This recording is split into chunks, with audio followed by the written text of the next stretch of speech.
জুবিনৰ অবিহনে মহানগৰৰ বিশেষ স্থান নিৰ্মাণ হৈ আছে জুবিন গাৰ্গৰ সপোনৰ ভিন্টেজ কাৰখন।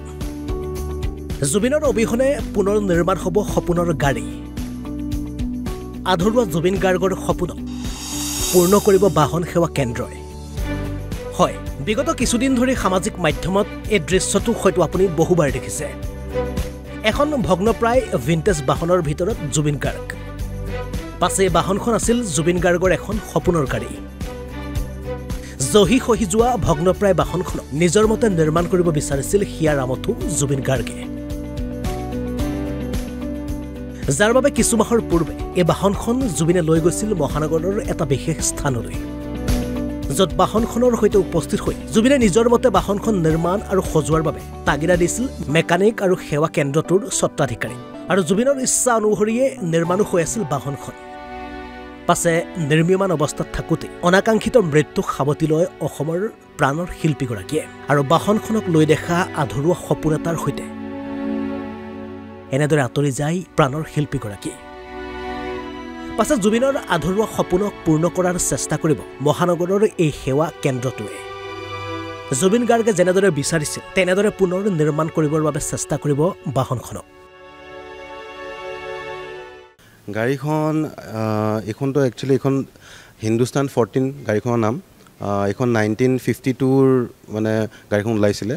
এইখন জুবিন দাই গাড়ীখন নিজে আহিছিলে গাড়ীখন দিবলৈ আমাৰ ইয়াতে। তো আমি চবেই জানো যে জুবিন দাই কিমান গাড়ী ভাল পায়। তো তেওঁৰ এই গাড়ীখনৰ প্ৰতি মানে এটা বেলেগ মৰম আছিলে, এটা সপোন আছিলে যে গাড়ীখন তেওঁ মানে কেনেকৈ বনাব, কেনেকুৱা কি হ'ব। তো এদিন মানে তেওঁ আমাৰ ছাৰ সঞ্জয় গোস্বামী ছাৰ তেওঁক ফোন কৰিলে যে দাদা মই আহি আছোঁ, তো মই গাড়ী এখন লৈ আহি আছোঁ, এখন মই বনাম, মানে এনেকৈ বনাম যেন চবেই মানে চাব আৰু। তো দাদা আহিলে, লৈ আহিলে, আহি পেলাই আমাক গাড়ীখন হেণ্ডঅভাৰ কৰিলে। তাৰপিছত তেওঁ গাড়ীখন দিয়াৰ পিছত মানে যিহেতু তেওঁ সময় নাপায় মানে সদায় আহিবলৈ বা এনেকৈ, তো তেওঁ ছাৰৰ লগত অভাৰ দ্য ফোন ডিছকাছ কৰে যে কেনেকৈ কি গাড়ীখন বনাব।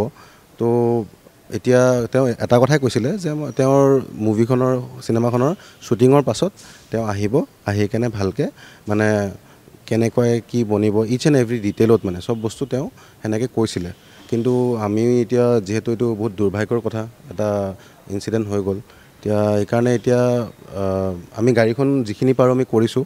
আৰু গাড়ীখনৰ বাহিৰৰ বডি যিখিনি কাম কৰিব লাগে সেইখিনি আমাৰ হৈ গৈছে প্ৰায়। আৰু যিহেতু গাড়ীখন ইমান পুৰণি ভিন্টেজ, চ' ইয়াৰে বস্তুবোৰ পাবলৈ বহুত টান। চ' গাড়ীখনৰ মেকানিকেল যিখিনি বস্তু আছে আমি অলৰেডি মানে অনাই আছোঁ, অৰ্ডাৰো কৰা গৈছে। ধৰক আমাৰ বেলেগ এটা টীম আছে কেলকাতাত, কানপুৰত আছে আৰু জয়পুৰতো আছে, যোনে এইবোৰ মানে আমাৰ ভিন্টেজ গাড়ীবোৰৰ বস্তুবোৰ আমি মানে আনো। তো সেইকাৰণে মেকানিকেল কামখিনি হোৱাৰ পিছে গাড়ীখনৰ যেনেকুৱা মানে পেইণ্ট যোনটো হ'ব লাগে সেইটো হৈ যাব লগালগ। আৰু জুবিন দাই এটা কথাই কৈছিলে যে গাড়ীখন মানে অৰিজিনেলিটিটো লাগিব, গাড়ীখন বাহিৰৰ পৰা যেনেকুৱা আছিলে একদম একজেক্টলি সেনেকুৱা লাগিব।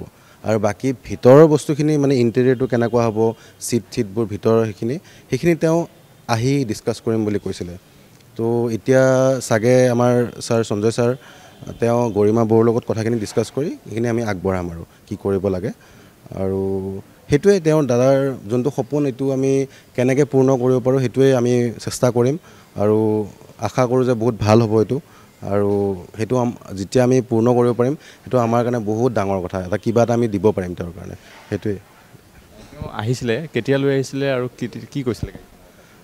তেওঁ একজেক্ট ডেটটোতো ক'ব নোৱাৰিম মই কোনদিনা আহিছিলে, হ'ল কেইমাহমান হ'ল। খালি আহি কেনে মানে তেওঁৰ যোনটো ফূৰ্তি মনত যে মানে মই এই গাড়ীখন মানে দাদাক লগ কৰিছিলোঁ তেতিয়া আমাৰ ছাৰক, যে এই গাড়ীখন মানে মই যেনেকুৱা আছে এতিয়া চাই লওক আৰু সেইটো কি হ'ব কোনো ধৰিবই নোৱাৰিব। তেওঁ এই বস্তুটো তেওঁৰ আছিলে মানে। আৰু চবেই যেন, কাৰণ আমি চবেই জানো জুবিন দাৰ গাড়ী দেখিলে আমি গম পাওঁ যে এখন তেওঁৰ গাড়ী, তেওঁৰ সেই বস্তুটোৱে আছিলে। আৰু আন বেলেগ গাড়ীবোৰতকৈ মানে এই গাড়ীখনৰ প্ৰতি তেওঁৰ টানটো বহুত বেলেগ আছিলে। তো মানে সদায় কৈছে যে মোৰ ভিজনটো মানে সেই ভিজনটো মই গাড়ীখনত মই দেখাবলৈ বিচাৰিছিলোঁ মানে। তো সেয়াই, তো আমি এইটোৱে আশা কৰোঁ যে যেনেকৈ পাৰোঁ মানে আমি দাদাৰ সেই সপোনটো, কাৰণ এই গাড়ীখনত তেওঁৰ সপোন, এই সপোনটো আমি মানে ইন ৰিয়েলিটি আনিব পাৰিম আৰু মানে পূৰ্ণ কৰিম, সেইটোৱে। কিবা বেলেগ কথা কৈছিল নেকি গাড়ীখনৰ ৰিলেটেড আৰু কিবা সপোনটোৰ বিষয়ে? নাই কালাৰ চালাৰটো ধৰক একো তেতিয়া কোৱা নাছিলে বাকী যি ডিছকাছ কৰিছিলে আমাৰ অ'নাৰ সঞ্জয় ছাৰৰ লগতে কথা পাতিছিলে মানে কালাৰটো কি হ'ব কেনেকুৱা হ'ব তেওঁৰ লগতে কথা পাতিছিলে এইটো অঁ কেতিয়া মানে নিয়াৰ কথা আছিলে কেতিয়া মানে তেওঁ মানে কৈছিলে যে মই জাষ্ট শ্বুটিংটো কৰি আহি কেনে তাত মই ভালকৈ বহিম সময় দিম লগত থাকিম কেনেকুৱা কি হয় মই চাম বস্তুটো গোটেই গাড়ীটো ক'ৰ পৰা ক'ৰলৈ যায় গোটেইখিনি প্ৰচেছটো তেওঁ চাব বিচাৰিছিলে এতিয়া সেই বস্তুটো ধৰক এনেকুৱা কাম এটা কৰিবলৈতো সময় আমি ক'ব নোৱাৰোঁ কাৰণ এইটো বহুত মানে লাহে ধীৰে আৰামত কৰা বস্তু হয় কাৰণ এই বস্তুটো ইচ এণ্ড এভৰি বস্তু আপুনি ইন ডিটেইল লাগিব আৰু বস্তুবোৰ পাবলৈও বহুত টান কিন্তু ধৰক আমি যিমান তেওঁ কেতিয়াও মানে আমাক সময়ৰ কথা কোৱা নাছিল যে মোক ইমান জল্দি লাগিব এনেকুৱা কৈছে যে আৰামত কৰা কিন্তু মই লগত থাকিম চাবলৈ গোটেইখিনি বস্তু মই চাম মানে জুবিন দাই বনাই থকা টাইমত লগত থাকিব কৈছিলে যে মই গোটেই বস্তুখিনি চাম আৰু কাৰণ তেওঁ ইমান ব্যস্ত থাকে তো সদায় অহাটো তেওঁৰ কাৰণে টান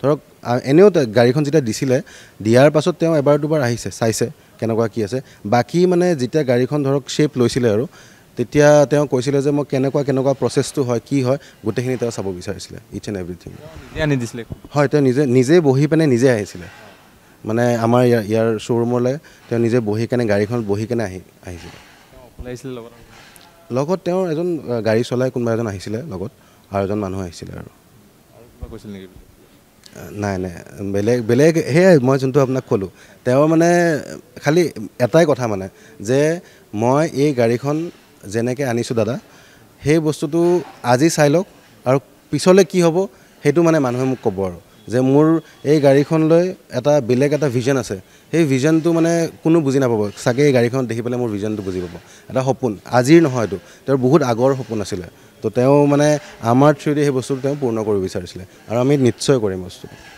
ৰাস্তাত তেওঁ এটা বেলেগ হয়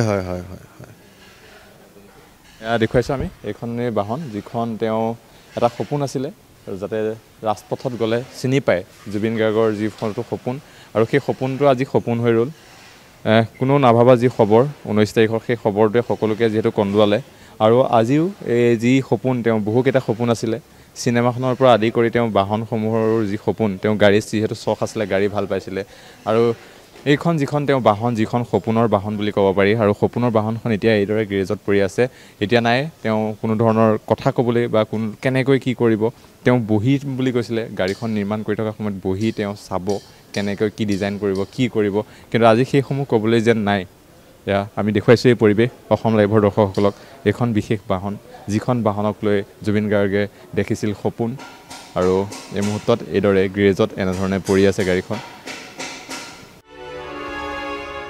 গুৱাহাটীৰ পৰা বিকাশ দাসৰ ৰিপৰ্ট অসম লাইভ 24